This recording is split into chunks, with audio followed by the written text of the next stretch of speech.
Through old wood frets, light leached bravely to her lonely room that kept her safe. The seamstress blinks at the open door to the narrow trench between rusted shacks and washed rags line drying, crisscrossed like festival bunting.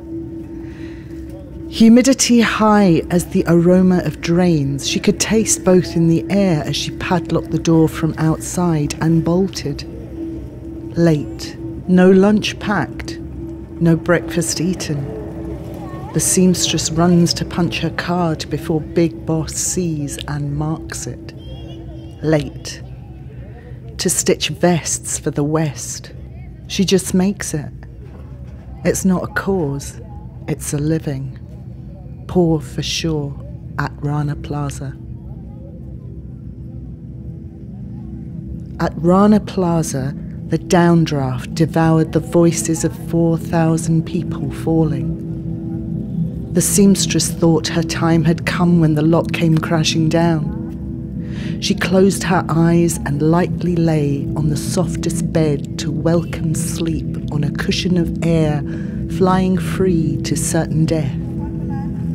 Concrete, metal, twisted, thundered, plundered breath and limbs and life, maimed indiscriminate.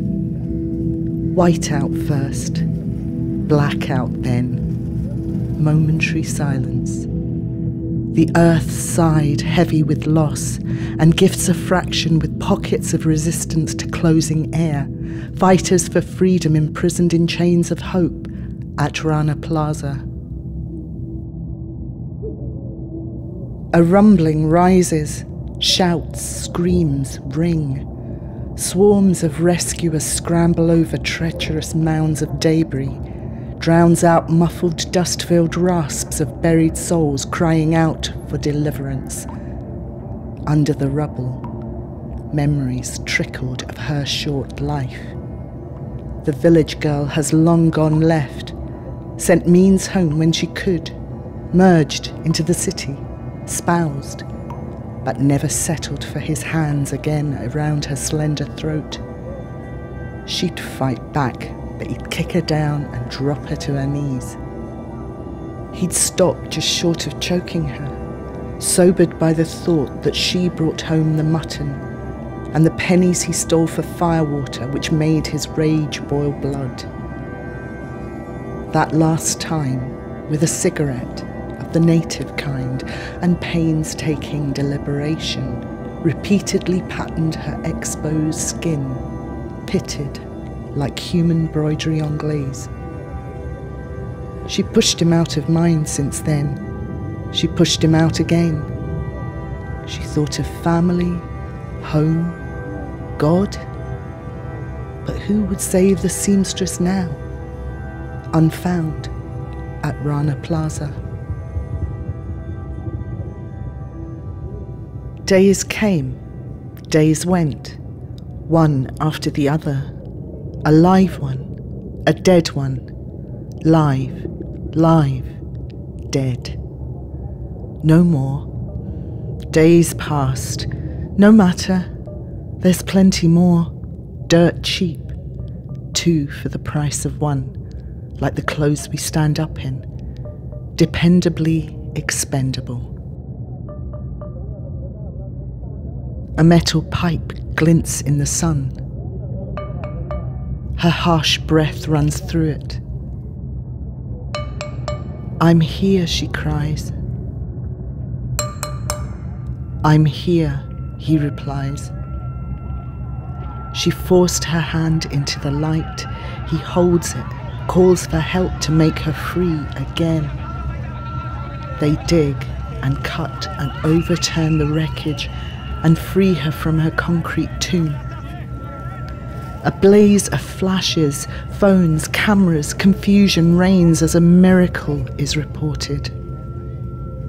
The world and his wife saw them save her life, but for some, it seemed unfair. The lineman at her factory insisted on his say, that she'd already been saved with him that first God-forsaken day. Imagine his surprise when day 17 arrived and they dig her out again. Local dailies picked up the lead. Conflicting rumours struck suspicion that political play shaped a double escape, not luck. Worldwide condemnation drives an elaborate scheme, veils those cruel conditions with a feel-good smoke screen to spirit away blame, a hoax by any other name. Her grateful smile became a sign to marvel at a time big business sought to bury their deeds, a full portfolio of crime. They'd seen the cracks inside, all scrutiny of safety denied in that damned heat for a pittance. The seamstress was handy fodder, small fry in a big net, a degradation of options, her meagre wants unmet. Was a promise of a new life not lived from hand to mouth the key to unlock a future she had only dreamed about?